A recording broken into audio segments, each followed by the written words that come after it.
We'll move on to the live opening statements. These were done by random drawing, all the order that all the questions are being asked. Paul, would you like to get started?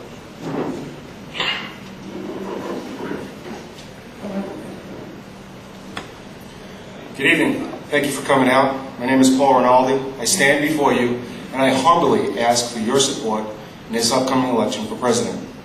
Brothers and sisters, thank you for staying engaged, strong, united during this war.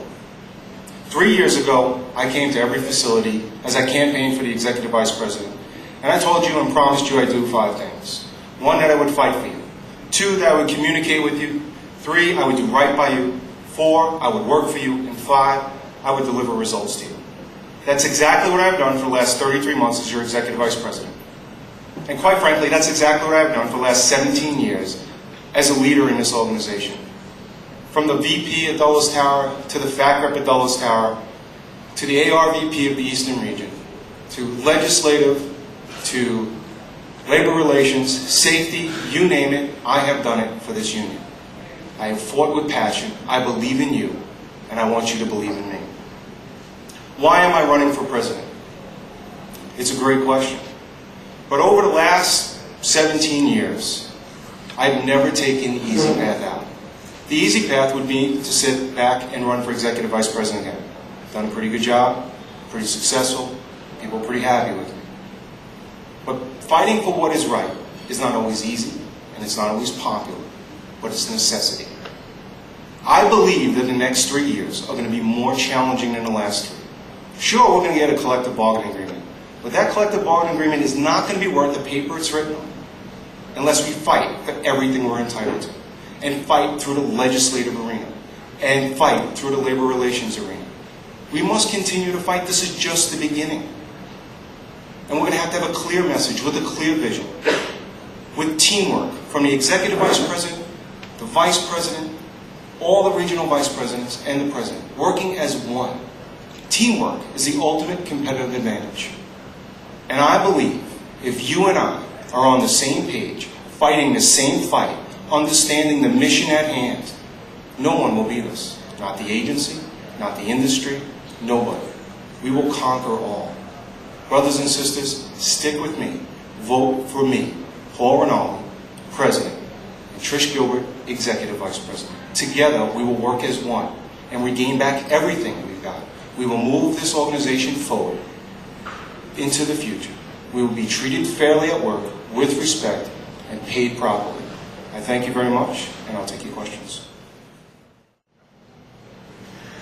Thank you, brothers and sisters, for coming out this evening. It was truly an excellent candidate forum, and the questions were spot on. Some that we've never heard before, and I'm very pleased at the turnout and the energy that the committee put together on this. I think I received more emails about this candidate forum than any other candidate forum, so it's been great.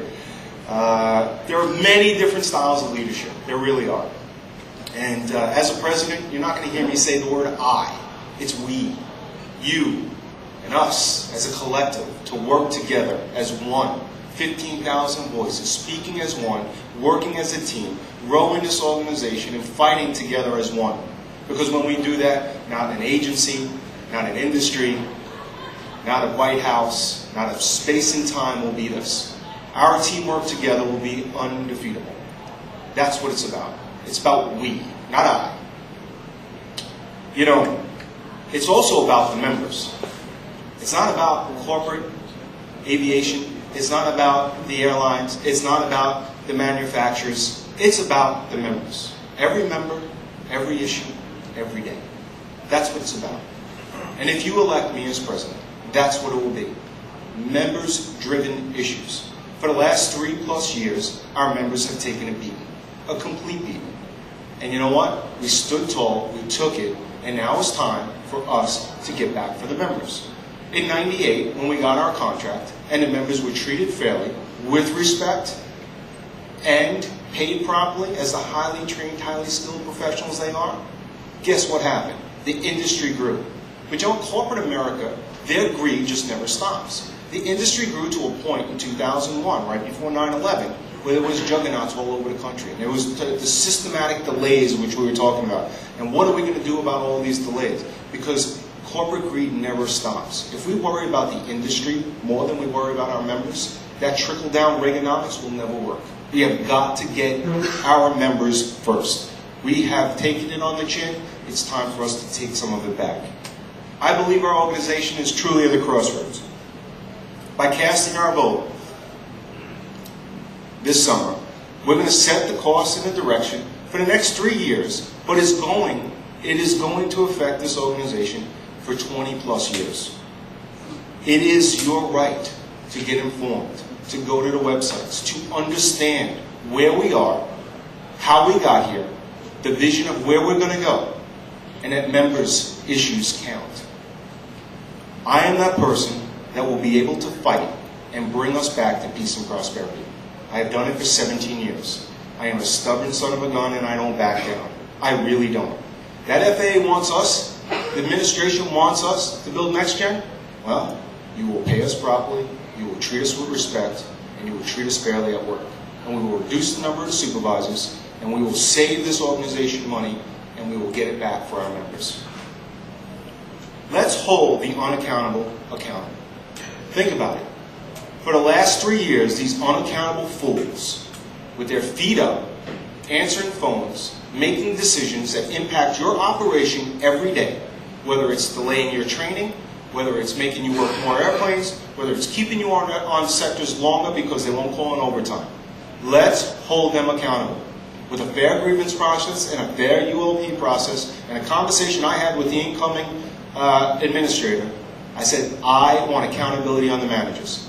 The air traffic controllers are held accountable for every vector they give, every clearance they give, every word they say, every keystroke they make. From the time they sign in on that crew out to the time they leave, they're held accountable. Management has not been held accountable for nothing. That has got to stop. We must hold them accountable. And when we hold them accountable, we show them about their fraud, waste, and abuse. We show the public of how inept they are. And we hold them accountable and we show, you want this system to move forward? Then you start treating us fairly and with respect. By casting your vote in July, you will set it. You will set the pace and the direction for this organization. You need to vote for a proven leader, with a proven track record of delivering results, with an unwavering commitment to our membership. I am that person.